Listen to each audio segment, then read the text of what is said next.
Elle m'a tendu une liste de règles la première fois que j'ai essayé de prendre mon propre petit-fils dans mes bras.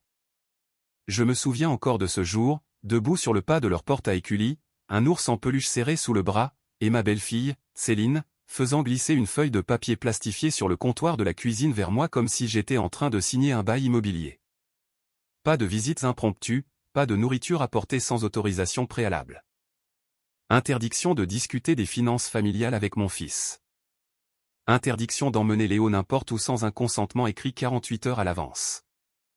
J'ai lu le document 2 fois. Puis j'ai levé les yeux vers elle et j'ai souri. Parce que peut-on faire d'autre quand la femme que votre fils a épousée vous remet un règlement intérieur pour régir la façon dont vous devez aimer votre petit enfant? C'est juste pour que nous soyons tous sur la même longueur d'onde, a-t-elle dit.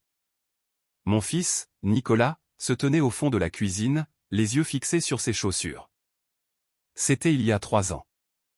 Léo avait 3 ans à l'époque, et l'ours que je lui avais apporté ce jour-là se trouve probablement dans un bac de dons d'Emmaüs quelque part. Je ne l'ai jamais vu jouer avec. Je m'appelle Jean-Pierre Brandt. J'ai 67 ans. J'ai passé 31 ans à travailler comme ingénieur territorial pour la ville de Lyon et j'ai pris ma retraite quand ma femme, Françoise, est tombée malade. Françoise est partie il y a 4 ans. Un cancer du pancréas, 11 semaines entre le diagnostic et la fin. Elle était le genre de femme qui se souvenait de chaque anniversaire de la famille élargie, qui gardait une boîte de recettes manuscrites remontant à sa propre mère. Et qui avait une fois conduit 2 heures sous une tempête de neige en janvier pour apporter de la soupe à une voisine qu'elle connaissait à peine. Elle aimait Nicolas farouchement et inconditionnellement. Elle a adoré Léo dès l'instant où elle l'a tenu pour la première fois, 2 semaines avant son diagnostic. Elle disait souvent que Léo était la façon dont l'univers lui offrait quelque chose de magnifique à regarder avant de s'en aller. Après sa mort, je pensais que le plus dur serait le silence dans la maison. Je me trompais. Le plus dur a été de réaliser que la famille que je pensais avoir m'était lentement retirée, une règle plastifiée après l'autre. Cela avait commencé avant même le décès de Françoise. Céline et Nicolas étaient mariés depuis 5 ans à ce moment-là, et les choses avaient toujours été un peu froides entre Céline et moi, mais je mettais cela sur le compte des différences de personnalité. Elle était organisée, exigeante, réservée. Je respectais cela. Je leur laissais de l'espace. Je ne passais pas sans prévenir. Je ne donnais pas mon avis sur leur choix. Je ne m'immisçais pas. Lorsqu'ils ont acheté leur maison à Écully, un pavillon de 4 chambres dans une impasse calme, je leur ai donné 60 000 € en cadeau. C'était la majeure partie de ce qui restait d'un petit héritage que mon père m'avait laissé. Je n'y ai mis aucune condition. Je n'ai rien demandé en retour. C'était de l'argent de famille et ils étaient la famille. Ce que je ne savais pas, c'est que dans l'esprit de Céline, ces 60 000 € n'étaient pas un cadeau. C'était une transaction. Et quelque part en chemin, elle m'avait assigné une valeur, calculé ce que je valais pour son foyer, et elle faisait discrètement ses comptes. Après la mort de Françoise, j'ai essayé d'être présent sans être intrusif. J'appelais à l'avance. Je limitais mes visites à 1 fois par semaine, le dimanche après-midi, pendant 2 ou 3 heures. J'apportais des petites choses à Léo, un livre, un puzzle, une tablette de chocolat de l'artisan près de chez moi à Lyon. C'était la chose la plus naturelle au monde de le voir grandir. Il avait les yeux de Françoise, ce bleu-gris sérieux qui devenait plus vert en été. Et il posait des questions constamment, comme le font les enfants quand ils découvrent que le monde est immense et plein de choses que personne n'a encore expliquées. Mais tous les quelques mois, quelque chose changeait. Les visites du dimanche devenaient plus courtes. L'exigence de préavis de 48 heures a été ajoutée. Puis on m'a demandé de ne plus me garer dans l'allée car cela dérangeait les voisins. Ensuite, on m'a dit de ne plus apporter de nourriture parce que Léo avait des sensibilités alimentaires que je n'étais pas qualifié pour gérer. Puis, un dimanche, je suis arrivé et Céline m'a dit à la porte que ce n'était pas le bon moment, que Léo était fatigué, et j'ai dû faire 1 heure de route dans chaque sens pour être resté sur un perron pendant 4 minutes. J'en ai parlé à Nicolas la fois suivante où nous nous sommes eus au téléphone. Elle veut juste que tout se passe bien, a-t-il dit, tu sais comment elle est. Je savais comment elle était. Ce que je commençais à comprendre, c'est que Nicolas ne faisait plus la distinction entre ce que Céline voulait et ce qui était juste. La feuille de route est arrivée dans ma boîte mail environ 8 mois après le décès de Françoise. C'était un document formel. Céline l'avait apparemment rédigé elle-même, précisant les conditions de mon implication dans la vie de Léo. Heure de visite, le samedi après-midi uniquement, 2 heures maximum. Cadeau soumis à une approbation préalable. Aucune discussion sur les questions financières. Aucune photo partagée sur les réseaux sociaux sans consentement écrit. Pas de visite de nuit sans un préavis minimum de 30 jours. En bas, il y avait une ligne où je devais signer. Je n'ai pas signé. J'ai appelé Nicolas et lui ai demandé si nous pouvions nous parler en personne. Il a dit qu'il avait aussi l'intention de m'appeler. Nous nous sommes retrouvés pour un café dans une brasserie à mi-chemin entre Lyon et Écully, en terrain neutre, ce qui, je suppose, en dit long sur l'état des choses, et il s'est assis en face de moi avec l'air d'un homme à qui on a dicté exactement ce qu'il devait dire. Céline a l'impression que les limites n'ont pas été respectées, m'a-t-il dit. Je lui ai demandé quelles limites. J'avais suivi chaque règle qu'elle m'avait imposée. J'avais appelé à l'avance, gardé mes distances, étouffé chaque instinct que j'avais de simplement être un grand-père. Il a parlé pendant un moment du besoin de structure de Céline, du fait que les visites étaient stressantes pour Léo, une affirmation qui m'a laissé perplexe puisque Léo courait toujours vers la porte quand j'arrivais. Je l'ai laissé finir. Puis je lui ai demandé directement, « Est-ce que tu veux que je sois présent dans la vie de Léo ?» Il a dit oui. Il a dit bien sûr. Mais il y a toujours un mais. Le mais, s'est-il avéré, était que Céline avait une nouvelle proposition. Si je voulais maintenir un accès régulier à Léo, elle estimait raisonnable que je contribue aux dépenses de l'enfant. Pas un cadeau. Pas quand j'en avais envie. Une contribution mensuelle fixe de 800 € transférée directement sur un compte qu'elle contrôlait, comme condition pour continuer à voir mon petit-fils. Elle appelle ça un arrangement de soutien familial, a dit Nicolas, en évitant mon regard. J'ai regardé mon café. Je l'ai regardé lui. Il avait 41 ans et il était assis à la table d'une brasserie en train d'expliquer à son père que voir son petit-fils coûterait désormais 800 € par mois. J'ai dit que j'avais besoin de temps pour réfléchir. Il a hoché la tête comme si c'était une réponse parfaitement raisonnable à une demande parfaitement raisonnable. Je suis rentré chez moi dans un silence qui n'avait rien de paisible. C'est le silence d'un homme qui s'efforce de ne pas dire quelque chose qu'il ne pourra pas retirer. Je n'ai pas bien dormi cette nuit-là. Je me suis assis à la table de la cuisine où Françoise et moi prenions notre café le matin. Et j'ai pensé aux yeux bleu-gris de Léo et à la façon dont il disait papy Jean-Pierre en insistant sur le Jean-Pierre comme si mon nom était le mot le plus intéressant qu'il connaisse. J'ai repensé à Françoise disant que l'univers nous l'avait offert comme un cadeau avant son départ. J'ai pensé aux 60 000 € injectés dans une maison qui avait maintenant une feuille d'émargement pour les visites familiales. Et puis j'ai pensé à une conversation que j'avais eue environ 6 mois plus tôt avec ma voisine Monique, dont le fils avait traversé un divorce difficile.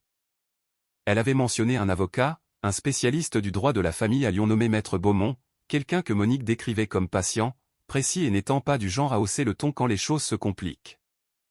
J'avais pris sa carte par politesse. Elle était encore dans le tiroir avec les menus de livraison et les doubles de clés. Je l'ai sortie ce soir-là. J'ai appelé Maître Beaumont le lendemain matin. Son assistante m'a mis en relation dans l'heure et j'ai passé 45 minutes au téléphone à expliquer la situation aussi clairement et calmement que possible. Maître Beaumont a écouté sans m'interrompre. Quand j'ai eu fini, il est resté silencieux un moment, puis il a dit, « Monsieur Brandt, je veux que vous fassiez quelques petites choses avant notre prochain entretien. Je veux que vous enregistriez chaque email, chaque SMS, chaque document que Céline vous a envoyé. Je veux que vous notiez avec les dates chaque visite qui a été annulée ou restreinte, et je veux que vous ayez une conversation avec votre comptable au sujet des 60 000 €. Je lui ai demandé pourquoi le comptable. Parce que, a-t-il dit, les dons faits aux membres de la famille ne sont pas toujours traités de la même manière selon le droit de la famille, en fonction de la façon dont ils ont été donnés et documentés. Et j'aimerais comprendre exactement quelle relation financière existe entre vous et le foyer de votre fils. J'utilisais la même comptable depuis 20 ans, une femme méticuleuse nommée Madame Girard, qui faisait mes déclarations depuis que j'étais encore à la mairie, et qui classait les dossiers comme une bibliothécaire range les livres, organisés, indexés et permanents. Je l'ai appelé le jour même. Je lui ai raconté ce qui s'était passé. Je lui ai demandé d'extraire tout ce qui concernait les 60 000 €, virements bancaires, correspondance, toute documentation du don. Ce que Madame Girard a découvert est quelque chose que je n'avais pas totalement réalisé sur le moment. Les 60 000 € que j'avais donnés à Nicolas et Céline n'étaient pas seulement allés à l'apport pour la maison d'Écully. Madame Girard m'a montré les relevés bancaires et une chaîne de transfert que je n'avais pas vue clairement auparavant. Une partie de l'argent avait transité par leur compte joint pour finir sur un compte séparé au nom de Céline seule, environ 18 mois après que je leur ai donné les fonds. Le compte avait été ouvert peu de temps après leur achat. Les transferts étaient assez petits pour ne pas attirer l'attention facilement. Environ 22 000 €, au cours de 14 mois, avaient été discrètement déplacés vers un compte dont Nicolas ne semblait pas avoir connaissance. Je suis resté assis dans le bureau de Madame Girard pendant un long moment après qu'elle m'a annoncé cela. J'ai repensé au visage de Nicolas à la brasserie, cette expression soignée et dirigée. Je me suis demandé quelle part de ce qu'il me disait était le scénario de Céline et quelle part il croyait sincèrement. Je me suis demandé s'il était au courant pour ce compte. En restant assis là, j'ai décidé qu'il ne l'était probablement pas. C'était pire d'une certaine manière, pas mieux. Maître Beaumont et Madame Girard ont travaillé ensemble au cours des 6 semaines suivantes. Je n'ai pas dit un mot à Nicolas ou à Céline. J'ai continué à appeler à l'avance pour les visites du samedi, à suivre les règles, à arriver à l'heure avec ma voiture garée dans la rue. Céline me laissait entrer pour des créneaux de 2 heures, et je m'asseyais sur leur canapé d'angle beige et regardais Léo faire des puzzles en lui parlant des oiseaux à la mangeoire dans mon jardin. Et je ne laissais rien paraître sur mon visage. Léo m'a demandé une fois pendant cette période pourquoi j'avais l'air triste. Je lui ai dit que je n'étais pas triste. Je lui ai dit que j'étais juste en train de réfléchir. À quoi? A-t-il demandé. À quel point je t'aime, j'ai répondu. Il a accepté cela avec l'assurance terre à accent grave terre d'un enfant de 6 ans qui n'a jamais douté un seul instant d'être aimé et s'est remis à son puzzle. La 7e semaine, Maître Beaumont m'a dit que nous en avions assez. Il avait rédigé une mise en demeure juridique soulignant que le don de 60 000 € était désormais traité, au vu des circonstances, comme un prêt documenté étant donné la façon dont les fonds avaient été détournés, et demandant le remboursement intégral. La lettre notait également le schéma continu de restriction d'accès et affirmait formellement mes droits en tant que grand-parent selon l'article 371-4 du Code civil français, qui permet aux grands-parents de demander au tribunal un droit de visite et d'hébergement lorsqu'un tel accès est refusé de manière injustifiée. La lettre était prudente, précise et non provocatrice. Elle était simplement très claire. Madame Girard avait également préparé un résumé financier. Chaque transfert, chaque date, le compte au nom de Céline, les montants, une image nette et documentée de ce qui était arrivé aux 22 000 € de l'argent que j'avais donné à la famille de mon fils. J'ai mis les 2 documents dans une grande enveloppe marron. J'ai appelé Nicolas et lui ai demandé si je pouvais passer ce samedi-là, comme d'habitude. Il a dit que oui, que c'était bon. J'ai conduit jusqu'à Écully avec l'enveloppe sur le siège passager. Céline a ouvert la porte. Elle portait ce sourire prudent qu'elle affichait toujours quand j'arrivais, celui qui n'atteignait jamais ses yeux. Léo était quelque part au fond de la maison. Je pouvais l'entendre se parler à lui-même comme il le fait quand il joue. J'ai dit que j'avais quelque chose pour Nicolas. Elle a commencé à dire que ce n'était pas vraiment le bon moment, que Nicolas regardait le match, et j'ai dit doucement que cela ne prendrait qu'un instant. Je lui ai demandé d'aller le chercher. Nicolas est venu à la porte. Il a vu l'enveloppe. Quelque chose dans son expression a changé. Je la lui ai tendue. Il l'a ouverte là, sur le pas de la porte, Céline se tenant juste derrière son épaule, et il a lu le premier document. J'ai vu la couleur de son visage changer. Pas de la culpabilité, pas au début. De la confusion. Il a lu la 2e page. Puis il a levé les yeux vers moi. Papa, c'est quoi ça? C'est une lettre de mon avocat, j'ai dit, et un rapport financier de ma comptable. Je pense que tu voudras lire les 2 attentivement, et ensuite je pense que tu voudras avoir une discussion avec Céline. Il l'a regardée. Elle a regardé l'enveloppe. Je ne sais pas ce qu'il t'a raconté, a-t-elle commencé. Céline, j'ai dit calmement, le compte est documenté. Les transferts sont documentés. Tout est là. Je n'étais pas en colère. Je veux être clair là-dessus. J'étais très calme de cette façon dont on devient calme quand on a porté quelque chose en soi pendant cette semaine et qu'on a décidé exactement de la façon dont on veut gérer la situation. Ce n'est pas une attaque. Je ne suis pas ici pour faire une scène. Je suis ici parce que Nicolas mérite de savoir ce qui s'est passé et parce que je mérite de voir mon petit-fils. Elle n'a plus rien dit après cela. Nicolas est resté sur le pas de la porte à lire pendant un long moment. Léo est apparu à ses côtés à un moment donné, se glissant sous son bras comme le font les enfants, et m'a regardé. « Salut, papy Jean-Pierre », a-t-il dit. « Salut, bonhomme », j'ai répondu.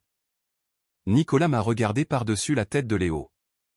Son expression était quelque chose pour laquelle je n'ai pas de mots précis. Un mélange d'embarras, de trahison et de soulagement. Tout à la fois, le visage d'un homme à qui l'on vient de remettre l'explication d'une situation qui n'avait aucun sens depuis des années. « Entre, papa », a-t-il dit. Nous sommes restés assis à la table de leur cuisine pendant 2 heures.